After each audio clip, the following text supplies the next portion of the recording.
transformation is the buzzword of this evening, and we could safely call our next guest a master of transformation.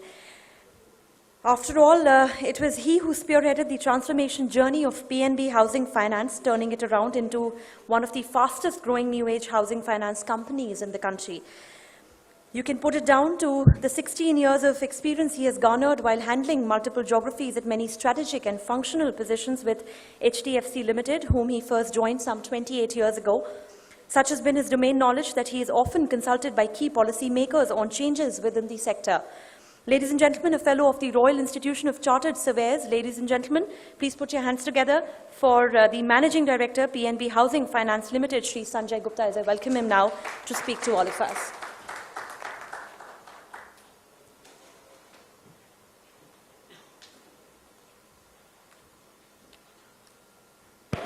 Respected Honorable Minister, Sampath, and dignitaries on the dais. A very good evening, ladies and gentlemen. Thank you, Dun Bradstreet, to recognize us as an engine of transformation in the public sector domain. This is a story of a small housing finance company which was 100% owned by Punjab National Bank up till 2009 and was languishing in the corridors of the financial sector world and was categorized as others. I like that phrase. And, it was actually the intervention of Government of India which did not let PNB, the bank, roll it back into its fold.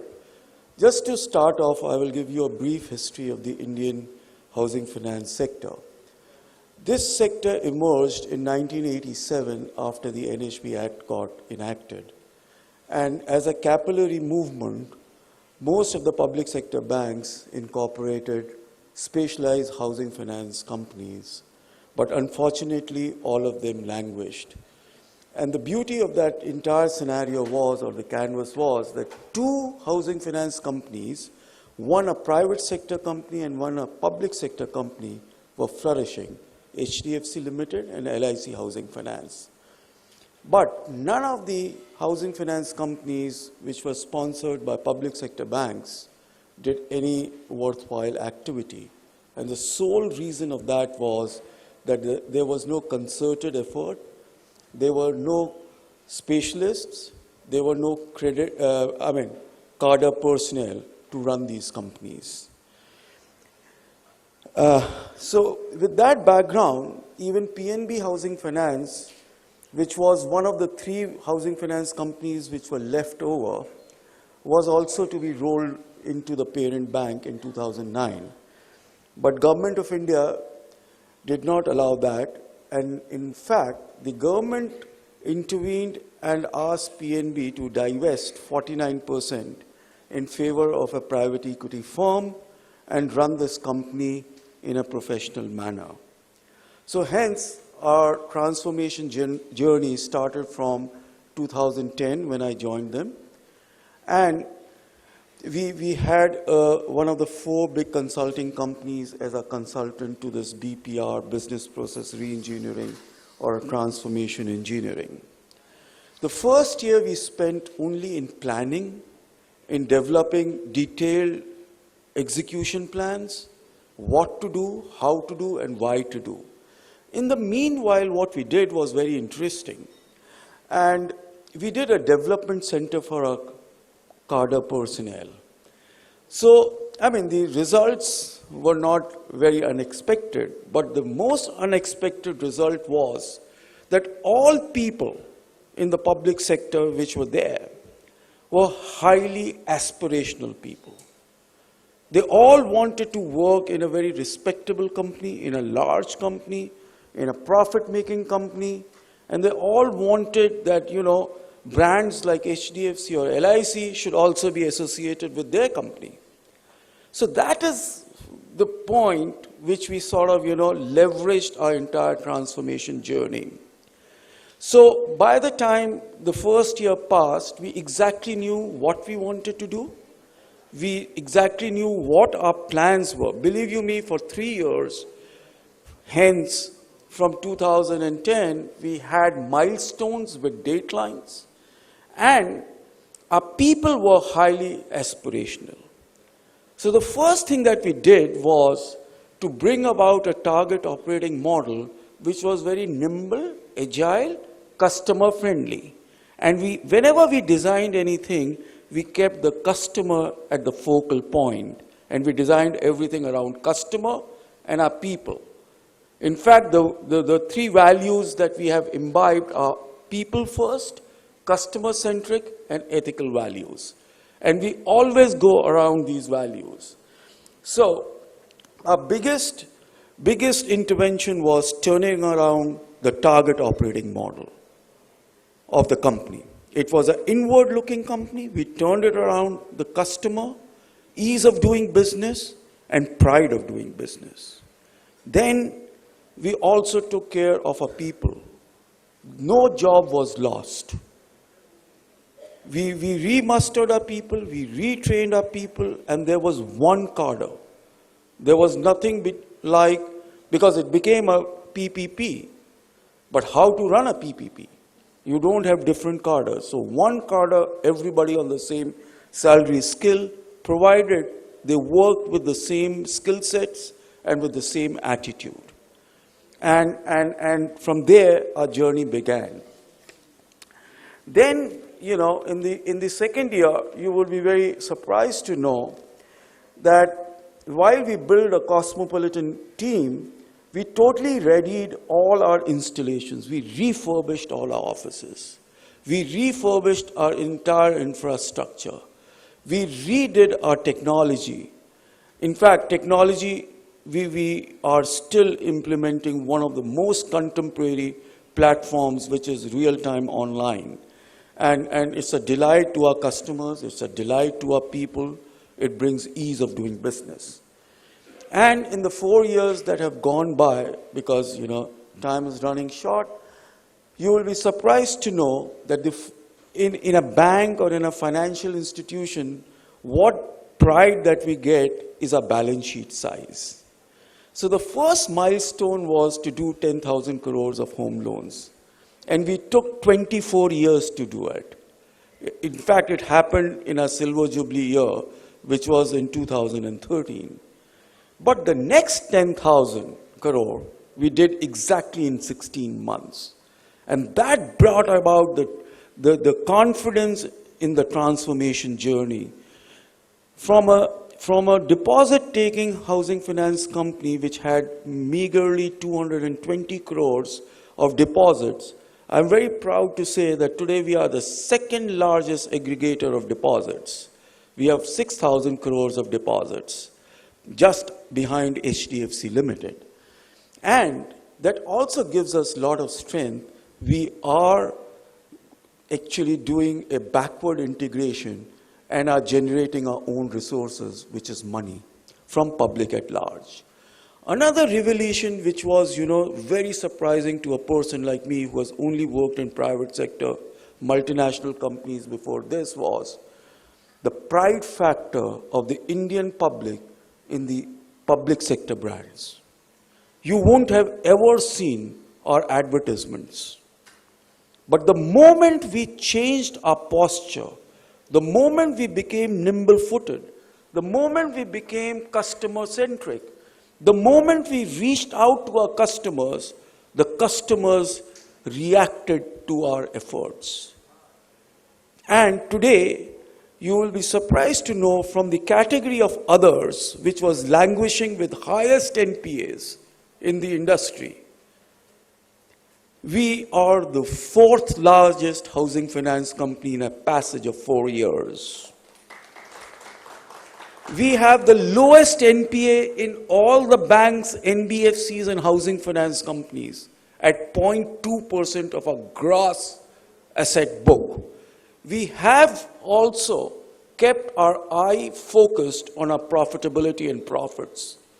In 4 years of transformation, my profits have grown 5 times. So it is not that we are doing all these things and we are not making a profit. Another moment of pride was, and this is because our team is a solid cosmopolitan team, we have used our internal accruals after giving this sort of a profit growth for our development and infrastructure build-up.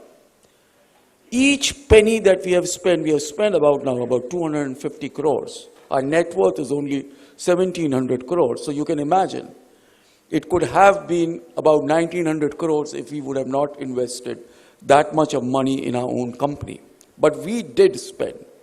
We have created a capacity which can take care of us for another 5 years to grow. So it is not a dollhouse, that only 5-year story. We can visualize another 5 to 10 years with the same investments that we have made. Just to sort of, add a little bit of more flavor to this entire transformation journey, when we did loans of 20,000 crores, the loan to value is hardly 50%. Indians are very loan averse. So what does it mean? That in the last 4 years, when we did 20,000 crores of new asset building, actually, the investment in construction business that we could propagate was something like 40 to 45,000 crores. So that is the national wealth that this small company has generated, which was just lying idle. Another very interesting thing is, and this I keep telling my people, be very proud of your company. What sort of a national wealth have we generated? In 2009, when this company was valued and 49% of it was disinvested in favor of a private equity firm, the company was valued something at about 450 crores, just 5 years back. It's a story of December 2009. Today, this company is valued at something like 5,500 crores. And not a single rupee of new investment has happened. All happened through internal accruals. So that is the value generation that public sector companies can do. That's the value proposition that we are sitting at. We have to monetize it. Now, what were our learnings? Just a few of my learnings, and I will finish off from there. The ecosystem that we have built with right people, infrastructure, target operating model, technology as an enabler, marketing through new medium, which is the e-medium, through below-the-line activities, financial discipline, bringing in a culture of addressing shareholders' concern at regular intervals and in a disciplined manner, has positioned us in an admirable situation. That's the result. But what was our key takeaways? Stability of the people or the team is at the core of everything. And thank you, sirs, and especially the government. Nobody interfered with us when the professional team was in place. That is our biggest learning. And the stability. I'm happy to say we have had no attrition in the last 5 years. The core team, and everybody has come from a mix of private and public sector. So we can't say that public sector salaries are low, so people don't come, good people don't come.